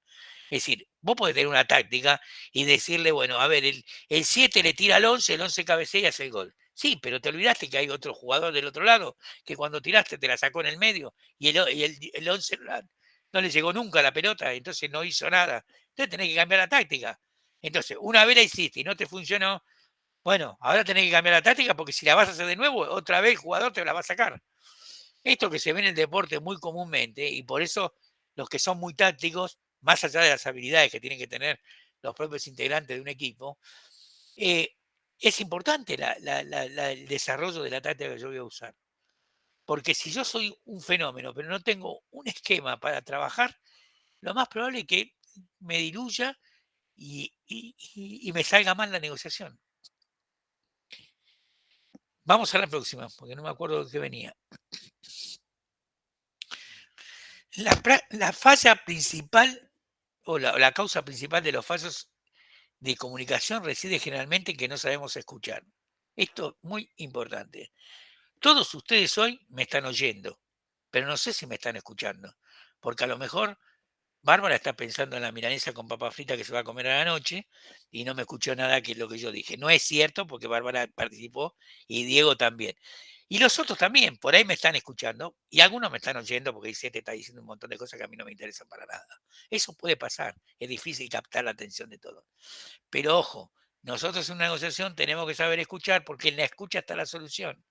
Y eso muchas veces queremos imponer nuestra palabra al otro, porque nos parece que si dejamos que hablen parecería que estuvieran avanzando, y no nos damos cuenta que cuanto más habla el otro, más mete la pata y más herramientas nos da a nosotros para saber qué tenemos que hacer para el remate final. Es muy importante. Y esa última palabra que usted agregó, sin ningún sentido, muchas veces le tira negociación al diablo o le da todas las ventajas al otro. Eh, ¿Estábamos en la última? ¿O me falta una? A ver. Bueno. Entonces, la buena comunicación exige una escucha activa. Concentrarse en lo que se está diciendo, lo que está diciendo el locutor y no en lo que yo estoy pensando de responder. Primero tengo que escuchar bien y después veo cómo respondo. Porque a lo mejor lo que yo pensaba responder, de acuerdo a lo que me está diciendo, lo tengo que cambiar. ¿Sí? Y ahora les voy a contar un cuento. Está pensando que en lo que voy a responder y entonces no me concentro en lo otro. Otro aspecto fundamental es saber preguntar. Un buen negociador se distingue porque sabe preguntar. Yo que les dije cuando empezamos la charla, la respuesta la tienen en la pregunta, no la tienen en la respuesta que yo le voy a dar. El preguntar te da después la respuesta. O sea, el que sabe formular la pregunta, muchas veces en la pregunta tiene la respuesta. Y eso es fundamental. Muchas veces pasa de que, digamos, bueno, esto que decía antes de querer sobreponerme con la palabra, en la palabra del otro y dejo de escuchar algo que quizás, no sé, me dio alguna pista, alguna ventaja para ir por otro lado. Hay un cuento que dice que una persona viene y le dice, bueno, ¿cuánto me vas a cobrar por hacer este trabajo? Bueno, déjame que te voy a hacer un presupuesto y te digo. Entonces, dice, bueno, ¿cuánto le cobro? Le cobro 2.000 o en realidad se lo puedo hacer por 1.000, pero le voy a pedir 2.000, porque seguramente me va a poder rebajar, si me pide rebaja, hasta 1.500 aflojo. Bueno, entonces le dice, bueno, ¿cuánto me vas a cobrar? Te voy a cobrar 2.000. Y el otro se echa a reír. Y dice, ¿por qué te reís? Porque yo te pedí 2.000, vos me dijiste que lo aceptabas, y yo estaba dispuesto a pagar, a hacértelo por 1.500. No, yo me río porque estaba dispuesto a pagar 2.500. O sea, el que creyó que había ganado, también el otro había ganado. O el otro estaba dispuesto a pagar más de lo que había pagado. Quiere decir que si no hubiese hecho esa estrategia, probablemente le podía haber sacado más. Pero seguramente no escuchó algo y entonces se asimiló a lo suyo. ¿Se comprende? Y para ir cerrando, eh, Bueno, la negociación es un juego para grandes, ¿no? Este es un título que lo saqué de un amigo que hizo un libro y decía negociación para grandes, ¿no? No es que sea para grandes que seamos grandes, grandes de edades o grandes de cuerpo, sino grandes en cuanto a conocimientos que tenemos que tener para negociar. Cuanto más tenemos para conocer, más posibilidades tenemos de negociar bien. Y una cosa que es muy importante, aunque ustedes en la negociación les haya ido bien, siempre tienen que hacer una autoevaluación.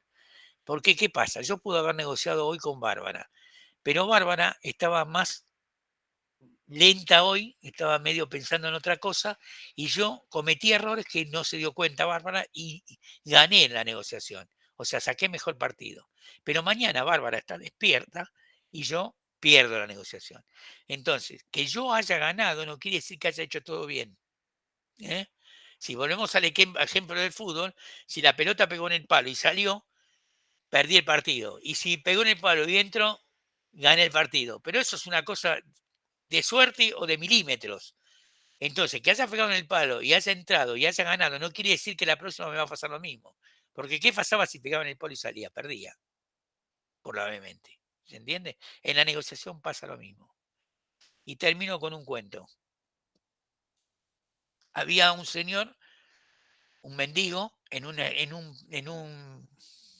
andén de una estación en París. Y tenía una latita y tenía una inscripción diciendo lo que necesitaba. Entonces pasa un publicista a la mañana, que él no sabía que era publicista, y le toma el cartel y le cambia el cartel. Le cambia, se lo arregla y se va. Bueno, a la mañana tenía todo el tarrito vacío, nadie le ponía nada. A partir de que le cambió el cartel, empezaron a ponerle dinero adentro del tarrito. Cuando llega la tarde, pasa el publicista, el cieguito, porque era ciego, le dice, vos fuiste el que me cambiaste el cartel, ¿no? Por el olfato se dio cuenta. Sí, yo fui el que te cambié el cartel. ¿Y qué pusiste en ese cartel? Que me empezaron a poner todas monedas. Nada que no sea cierto, le dijo. Y se fue. ¿Qué decía el cartel? El cartel decía, hoy es primavera en París y yo no la voy a poder ver. ¿Qué quiere decir esto? Que a veces cuando algo no funciona hay que cambiar la estrategia. Él cambió la estrategia y empezó a tener las moneditas adentro del tarrito. Si hacemos lo mismo, vamos a tener lo mismo. Entonces, la negociación es un cambio permanente y todos los días tengo que cambiar la estrategia porque todos los días tengo a alguien diferente adelante. Creo que el ejemplo del cuentito es bastante interesante para verlo, ¿no? Me lo mandaron una vez y me quedó siempre grabado y me pareció muy interesante para este caso, por ejemplo, ¿no? O para algún curso de marketing. Por mi parte no tengo más nada para decirles de esto que estábamos hablando. Escucho preguntas que me quieren hacer y de acá en más vos manejás la situación, Dayana. Bueno, Ricardo, muchas gracias. Gracias, la verdad que muy interesante. Bueno, no sé si hay consultas, preguntas, comentarios, los pueden hacer levantando la mano, como hicieron hace un ratito, o usando, bueno, el chat. También podemos leer por ahí si hay preguntas para Ricardo. Yo lo que quería agregar, Ricardo, cuando hiciste la pregunta esta al principio, también hay una cuestión de expectativas, ¿no? Cuando uno se pone ahí en el proceso de negociación. Yo creo que las expectativas muchas veces nos juegan una mala pasada. Totalmente, sí, tal Y, cual. y ahora está muy, muy en boga todo esto también de lo que es el control de las emociones, que tienen que ver, ¿no? Y hay una escuela ahí dando vueltas que trabaja con esto, más que nada también con los negociadores, porque también se exponen a momentos de presión y a esto de las expectativas. Yo creo que controlar las expectativas a veces es clave. Y esto de administrar también las prioridades, como contaban ahí un poquito, creo que era Bárbara que hablaba también de ese tema, y así que bueno. No, totalmente lo que vos decís, es decir, cuando, digamos, ser demasiado pesimista no es bueno en ninguna negociación, pero ser un estimista idiota tampoco. Es decir, ser demasiado optimista no. Es decir, hay que ser lo más realista posible. Y tener expectativas sí, pero medidas, tampoco cosas que Sí, uno sabe que no va a lograr. Es decir, es totalmente. como yo siempre le digo a mis estudiantes, una organización tiene que tener un objetivo, si no, no existe. Ahora, ustedes pueden tener metas que son objetivos de más corto plazo. Es decir, un estudiante que va a hacer una carrera de 4 años o de 5 años, lo primero que tiene que establecer es cuál es la meta que tiene ahora. Bueno, es aprobar una materia y después seguir adelante, porque si está pensando en los 4 años, deja al segundo día, porque lo ve muy largo el objetivo. Sí, Entonces hay que totalmente. hacer pequeños objetivos cortos, cosa de que vos vas cumpliendo y vas estimulándote. Y las negociaciones pasan así, vos vas consiguiendo pequeñas cosas hasta que podés llegar al objetivo final y a lo mejor ni siquiera lo llegás, pero avanzaste bastante. Eso es cierto, totalmente. Las expectativas, no hay que hacerse demasiadas expectativas, es preferible ser prudente en eso, ¿no? Y después, si te fue mejor, mejor, porque si no, también la frustración es muy grande. No, Sí, las totalmente. emociones obviamente que juegan un papel Sí, fundamental, sí, sí, totalmente. sí. Bueno, ahí Cari Z dice, hermosa charla Ricardo, le agradezco un montón cada punto que nos regaló. ¿Es posible que nos pueda recomendar algún libro? ¿De negociación? No, Sí. cualquier libro de negociación más o menos dice lo que yo les puedo decir, ¿no? No es que hay uno mejor que otro. Eh, Hay distintos tipos de negociaciones, no es lo mismo negociar con una persona que tomó rehenes y que tiene rehenes Mm, en un banco o en un avión, que negociar lo que yo estoy hablando. Lo mío es mucho más light porque estamos negociando, si se quiere, dinero y negociaciones comerciales. No es lo mismo negociar, yo no sé si estaría capacitado para negociar con un con un extremista que tiene cautivas 100 personas o 20 o 30, ¿no? Son negociaciones especiales, digamos, ¿no? Eh, pero no, cualquier libro de negociación que ustedes consigan eh, sirve. Todo lo que puedan leer siempre es interesante, eh, porque aparecen cosas nuevas, situaciones nuevas. Yo traté de darle la base de lo que ujú. pasa en una negociación muy simple, porque en una hora y pico no podemos hablar de negociación, pero hay infinidad de libros. No me atrevería a decir si hay libros, inclusive libros de marketing, yo qué sé, si uno lee Sí, a, los de marketing, a tal cual. Kotler o lee a McCarthy, que es anterior a Kotler, o Perrol, son autores que, digamos, son como los padres de la negociación y de la comercial, así como, no sé, como Samuelson, eh, no es el padre de la economía, porque el padre de la economía es Adam Smith, pero eh, bueno, hay gente que es emblemática, ¿no? Un Misber en la administración, digamos, bueno, Kotter se copió gran parte de McCarthy, y bueno, la gente cree que Kotter inventó las 4P del marketing, y en realidad ya venían de McCarthy. Y hay libros de McCarthy de la época del 60 y pico, lo tengo acá, uno de comercialización, que era de McCarthy, que hablaba de las 4P en el año 63, es decir, o 64, o sea, ¿no? Le cambian, miren, en el marketing, los que hacen marketing tienen la locura de poner términos difíciles y extranjeros para pensar que están viendo cosas diferentes. Y en realidad, yo esto no se lo debería decir porque es un pequeño truco, es como si yo a un mago le estoy diciendo cómo es el truco, ¿no? Eh, pero la verdad que hay un montón de términos que son más de lo mismo y que lo único que hacen es cambiar nada más el sentido, ¿no? Si yo te digo, vamos a hacer un curso de mercadeo, que es la palabra realmente castellana, que sería el marketing, no viene nadie. Entonces, ¿qué hago? Te pongo marketing estratégico y vos pensás que yo te voy a decir no sé cuántas cosas novedosas y después es exactamente lo mismo que si le hubiese puesto mercadeo, porque en realidad lo que importa es lo que yo después te voy a decir y no el nombre del curso. Son pequeñas estrategias, digamos, ¿no? Que no vamos a ir en contra de eso porque es así, si no iríamos contra la realidad. Y con eso pasa un montón de cosas, la venta retail, y venta retail, ¿qué? La venta minorista, o sea, pero si digo venta minorista parece que no. Entonces a veces nos parece raro, por ejemplo, los españoles cuando dicen wifi, y en realidad lo que lo dicen bien son ellos, no nosotros. ¿Por qué tenemos que decir Wi-Fi? Sí es Wi-Fi. Para el castellano es Wi-Fi. Tengo serias discusiones con mi hijo porque dice que no, que es Wi-Fi, pero la verdad que, sinceramente, o sea, yo soy un defensor del idioma, digamos, ¿no? Aplico los términos porque no me queda otra, pero en realidad soy un convencido que nuestra soberanía está en el idioma, no está en el resto. Cuando nosotros perdemos el idioma, chao, perdemos el dominio total. Eh, o sea que tenemos que tratar de mantener el idioma como sea. Y en eso los españoles tratan de mantener el idioma lo más que pueden, digamos, ¿no? Y nosotros no, somos muy proclives a todos los nombres extranjeros para cambiar, para decir algo que a lo mejor lo podríamos decir mucho más simple, pero claro, lo hacemos complejo porque si no se nos acaba el negocio.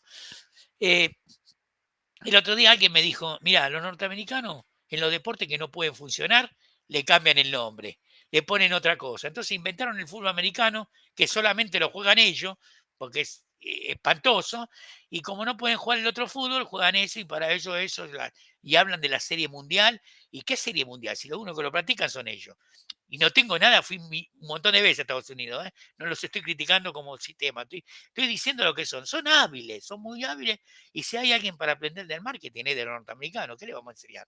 No vamos a enseñar nada, digamos. No son los españoles precisamente los buenos en el marketing, la verdad que tienen mucho que aprender, pero, eh, pero pasa eso, digamos, ¿no? Entonces, tenemos que empezar a ver qué es lo que me quiere decir con este término y esto, ¿para qué me sirve?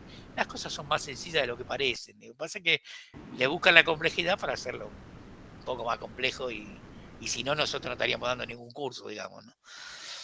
Ahí, Ricardo, Diego había levantado la mano. No sé, Diego, si tenías alguna pregunta. No, simplemente agregar que a la complejidad de las negociaciones se le suma toda esta nueva era de la información, ¿no es cierto? Que hoy las negociaciones ya no son las mismas que antes en No. términos de manejo de la información. Hoy uno ya va a una negociación con una X cantidad de datos mucho más Totalmente. certeros, concretos y concisos que, bueno, en lo Es cual uno de más los difícil. ítems que habías recalcado, Ricardo, el profesionalismo a la hora de negociar, creo que va a ser la base y de a poco se va a ir perdiendo el lugar ese que tenía o que brindaba todavía la picardía o la calle, si bien aporta mucho, pero digo, antes el pícaro y el que tenía mucha calle era el mejor vendedor. Y sí. Hoy yo creo que el que mejor maneja la información va a ser el que mayor lugar o va a ocupar en este tipo de cuestiones, ¿no? Sí, totalmente, digo. Bueno, nos pasan los que hacemos docencia. Hoy el profesor que da una clase magistral no existe, porque antes el profesor, cuando yo estudiaba, venía y era el portador del conocimiento y estábamos esperándolo para que nos dijera a ver qué lindas cosas, qué buenas cosas nos iba a decir. Hoy nosotros somos facilitadores, la información, o sea, los chicos están, estoy diciendo A y van, buscan en internet y saben de dónde saqué la A. O sea, no les hace falta eso. Hoy yo lo que trato de enseñarles es qué van a hacer con esa información, cómo aplican eso que tienen, porque información podemos tener mucha, pero si no sabemos cómo aplicarlo, es lo mismo que no tener nada. Y eso que decías vos, Diego, es cierto. O sea, yo ya hoy no puedo ir con cosas novedosas porque ya el otro sabe. Pero sí, cuanto más manejo tengo de esa información, cómo aplicarla, que es lo que nos está faltando y lo que le falta a muchos estudiantes. Es decir, van y repiten lo que dice el otro sin siquiera pensar si eso que está diciendo le va a servir para lo que tenga. Entonces yo le digo, ¿ustedes creen que si van con la receta que le dijo, que leyeron en Kotlin, le van a vender algo a alguien? No le van a vender nada a nadie, porque está pensado para otro público, para otro contexto o para otro tamaño de empresa. Entonces, ustedes tienen que ver cómo adaptan eso que dice Kotlin, que no lo voy a discutir porque es correcto lo que dice, pero ¿cómo hago para aplicarlo en mi propio problema o en mi propia empresa? Es decir, no es lo mismo Bárbara o Diego en las actividades que tienen las empresas que una empresa multinacional en Estados Unidos. Son cosas diferentes. Entonces, aplicar, y a nosotros tenemos esa particularidad que la enseñanza todavía está muy arraigada a empresas grandes. No estamos pensando que nuestra estructura no es de empresas grandes, es de empresas chicas. Entonces tenemos que pensar cómo hacemos para darle herramientas a los chicos. ¿Qué le vamos a hablar de Kotlin a alguien que tiene que está en la máquina y que mañana tiene que ir al banco y que al otro día tenemos que darle herramientas para que se puedan desenvolver y que sean lo más simple posible, ¿no? Y si la enseñamos, no sé, le hacemos una estructura de costo para que puedan seguirla, no para que dependan siempre de nosotros atados a nuestro cordón umbilical. Pero bueno, es una forma también de dominio, ¿no? De manejar el poder, ¿no? ¿Qué hago con el poder? Eh, y eso también es un poco la mediocridad de cada uno, ¿no? Si yo te tomo a vos, que sos mejor que yo, corro el riesgo de que me echen. Entonces, ¿qué hago? Tomo tipos que sean menores que yo. Entonces vos decís, qué fenómeno que es este. ¿Por qué? Porque todos los que están abajo son menores que yo, ¿no? Yo siempre le digo, mire, yo siempre digo a los estudiantes, ustedes traten de ser buenos, porque si son buenos van a ser buenos en todos lados. Porque si son los mejores, porque viste que todo el mundo dice que hay que ser el mejor, no hay que ser el mejor, porque yo puedo ser el mejor entre los burros y soy burro. Entonces, es una circunstancia. Yo a lo mejor ahora en este grupo soy el mejor porque son todos peores que yo, pero voy al otro grupo del otro lado y soy el peor. Entonces, ahora, si yo soy bueno en todos lados. Y eso es lo que hay que tratar de inculcar, ¿no? A nuestras generaciones, que sean buenos. Entonces, yo tengo que hacer las cosas bien y por mí las tengo que hacer, no por el otro. No, da lo mismo. Vieron que muchas veces el empresario dice, bueno, da lo mismo, total te lo compra, ¿para qué lo vas a cambiar? Y así después les va, porque lógico, cuando tienen que salir a otro lado, donde la exigencia es diferente, ahí perdieron. Entonces, sí es lo mismo hacerlo bien que hacerlo mal. Al contrario, sí, sí, haciéndolo bien se minimiza el costo en muchos casos. Pero bueno, la idea es, hay una idea como de mediocridad, ¿no? La meritocracia. Si tenemos gente que dice que no sirve la meritocracia, que no sirve el trabajo, que da lo mismo trabajar que no, o que da lo mismo que aprender que no aprender, bueno, obviamente que vamos a tener serios problemas. Pero yo creo que entre todos tenemos que hacer y tenemos que ver que el otro, tenemos que tratar de que el otro sea un colaborador. O sea, cuando hablamos de trabajar en equipo en serio. Acá se habla de trabajar en equipo y no se trabaja nada en equipo, cada uno hace lo que se le antoja. Se habla de liderazgo, díganme con los dedos de la mano cuántos líderes hay en el mundo hoy. O sea, que pónganme un líder al estilo de Kennedy o de Churchill o de De Gaulle. A ver, ¿dónde tenemos un líder como eso? Tenemos todos autoritarios, dictadores, o sea, nos cuesta. ¿Por qué nos cuesta? Y porque es difícil conseguir liderazgos. Y es importante el liderazgo, porque el liderazgo agrupa grupos que no es lo mismo que piensen 5 que piense uno solo. Es muy importante eso. Así que, bueno. Totalmente, formar equipos de trabajo, la colaboración, esas son aptitudes que tiene que tener un líder y que totalmente de acuerdo, hoy por hoy lamentablemente escasean, ¿no? Escasean, porque quieren imponer. Sí, y hacer hincapié, perdón Ricardo, justamente en esas habilidades blandas, ¿no? Que tanto cuestan, porque como bien decías, de alguna manera la tecnología está, como pasó hace 100 años también, ¿no? Las máquinas haciendo los trabajos más rutinarios y pesados, hoy pasa lo mismo con otra base tecnológica. Así que, y me permito, Cari, un libro que a mí al menos me gustó mucho, no tiene nada que ver con la política, es un libro de unos 35 años ya. Digo que no tiene nada que ver con la política porque es de Trump, pero en su faceta de empresario, muy del día a día, el arte de la negociación. Sí, el arte de y negociación. la verdad que tiene cosas interesantes y atemporales. No lo quise decir porque por ahí lo decís y parece que fuera político, pero me gusta que lo dijiste vos. No. Era en su etapa puramente de empresario y cuenta muchas cosas de su día a día en relación a la negociación y desde ese lugar me permito, digamos, sugerirlo, pero no tienen nada que ver con la cuestión política, así que está bueno. Es que se puede aprender de cualquiera, hasta Sin de alguien que ha hecho macanas, ¿no? Sin dudas. El otro día estaban pasando algunas cosas de Menem, ¿no? Y si uno lo analiza, saquemos su política, eso podemos discutir y no vamos a hablar de eso, pero tenía algunos rasgos el tipo de negociador, era muy seductor el tipo, entonces eso aplicado en una negociación, funciona. Fíjate que, sí, el carisma. que pudo haber hecho 10.000 macanas y sin embargo no es un tipo resistido ni siquiera por la posición. Dicen que pero lo tienen como un tipo simpático y hizo mucha macana. Entonces, eso es lo que tiene mucho valor, digamos, ¿no? Esa empatía que genera en el otro. Y te hace hacer lo que él quiere y encima te convence de que lo que él hace es lo mejor, digamos, ¿no? En cambio, hay otros que van por la confrontación. En los Sí. comentarios mencionan a Carlos Slim. Bueno, justamente, ¿no? Ah. Además, uno de los latinoamericanos, uno de los pocos latinoamericanos que están siempre en la lista de los hombres más ricos del mundo. Así que también con muchas cosas como para que aprendamos sobre negociación. Sí. Hay gente que está negociando todo el tiempo, literalmente, ¿no? Aunque todos lo estemos, pero a un nivel además, digamos, muy, muy, muy alto en cuanto a... Bueno, uno de los puntos creo que también pasa por ahí, ¿no?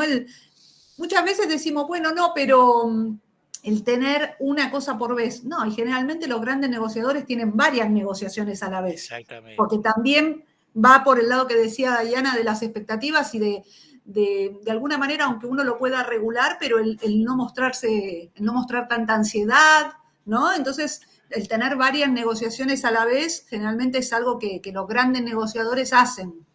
Exacto, lo que decía, se me fue el nombre, la tormenta de ideas. Es decir, tener varias cosas para que alguna surja, digamos, ¿no? Sobre todo en los emprendimientos, ¿no? Cuando tú tienes emprendimiento, porque lo que a uno le parece que va a funcionar, después se da cuenta en la práctica que no funciona. Dice, pero ¿cómo no funciona esto?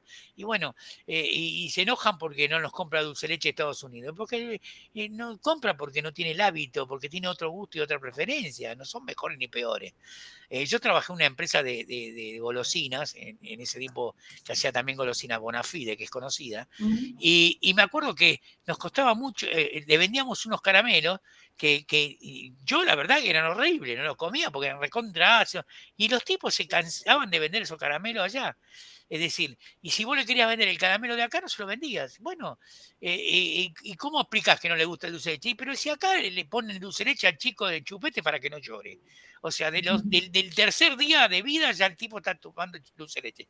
¿Cómo no le va a gustar el dulce de leche cuando tenga 20 años? Es probable que le guste. Y si no lo comemos, porque nos engorda. Pero si no, nos gusta. Ahora, no entendemos por qué al otro no le gusta. Y por qué él tiene otro hábito. O por qué le gusta cosas que a nosotros no nos gusta, digamos, ¿no? Bueno, porque es todo costumbre. Y lo que tenés que hacer es tratar de ver cuál es el gusto y la preferencia que tiene el otro para ver qué le pongo y cómo lo voy introduciendo, digamos, ¿no? Y de hecho hoy el dulce de leche se vende en un montón de lugares del mundo. Es cierto que hay muchos argentinos dando vuelta por todos lados, pero también los nativos lo compran, ¿no? O el mate, por ejemplo, ¿no? Que era impensado y pensaban que nos estábamos drogando con el mate, ¿viste? La gente del primer mundo. Y bueno, hasta que pudimos lograr que se den cuenta que no estamos drogando nada. Y que es una infusión como cualquier otra. Después te puede gustar más, menos, yo qué sé, pero bueno, nosotros en ese aspecto somos bastante abiertos porque tenemos muchas colectividades, entonces somos proclives a comer cualquier cosa. En el caso de los comestibles, ahí no tenemos mucho drama, pero la gente de afuera no es lo mismo, los hábitos son diferentes, ¿no? Son mucho más arraigados a su cultura. Nosotros tenemos una cultura más venida de los barcos, digamos, más que de autóctonas. Sí, ¿alguien más que no sé qué? Un comentario, bueno, veníamos hablando de Slim, de Trump, hay varios comentarios respecto a sus libros, pero bueno, al libro de Trump, a los libros de Trump y a la carrera de Slim. Y Lorena ahora que dice, muy buena la charla, clara y concisa, gracias, profe. Bueno, gracias. Bueno, y creo que coincidimos, ¿no? La verdad que ha sido muy clara, de alguna manera también muy bajada a la realidad, que es una de las grandes cuestiones. Así que... Sí, traté de hacerla simple y sencilla como para que el que no está en la negociación igual tenga algún elemento y pueda aprender algo. Y siempre me gusta poner ejemplos de la práctica, no para ser autorreferente, sino porque sirven para entender por qué digo tal cosa o tal otra. Yo las cosas que no puedo, que no las pude sacar de la práctica, no puedo aplicar, trato de evitarlas porque si no me transformo en un teórico que nunca puedo aplicar nada, digamos, ¿no? Gracias, profe, me retiro, dice Bárbara, ojalá lo encontremos nuevamente. Excelente charla, Diego, muy enriquecedora la charla, gracias por todo. Bueno, gracias, todos comentarios Diego. lindos. Bueno. Y bueno, la verdad que fue muy interesante y muy amena, muy clara, así que cumple todos los objetivos de una charla como lo único que esta. queda es que vayan a estudiar al instituto ahora. Los que no están estudiando, ¿no? Que se anoten. Ojalá que sí, así nos encontramos en otros espacios también. Ojalá. Siempre es bueno compartir. Totalmente. Porque también, ¿no? Hablando de las palabritas, tanto que las redes de trabajo, ¿no? Lo que ahora tanto machacan con el networking, bueno, haciendo referencia a lo que comentabas hace un ratito. Sí, así que totalmente. siempre está bueno estar en contacto. Es cierto, es cierto. Bueno, yo te agradezco porque siempre los espacios que a uno le dan, a mí me gusta agradecerlos porque siempre tenés contacto con alguien y nunca se sabe en qué redes tendiste, ¿no?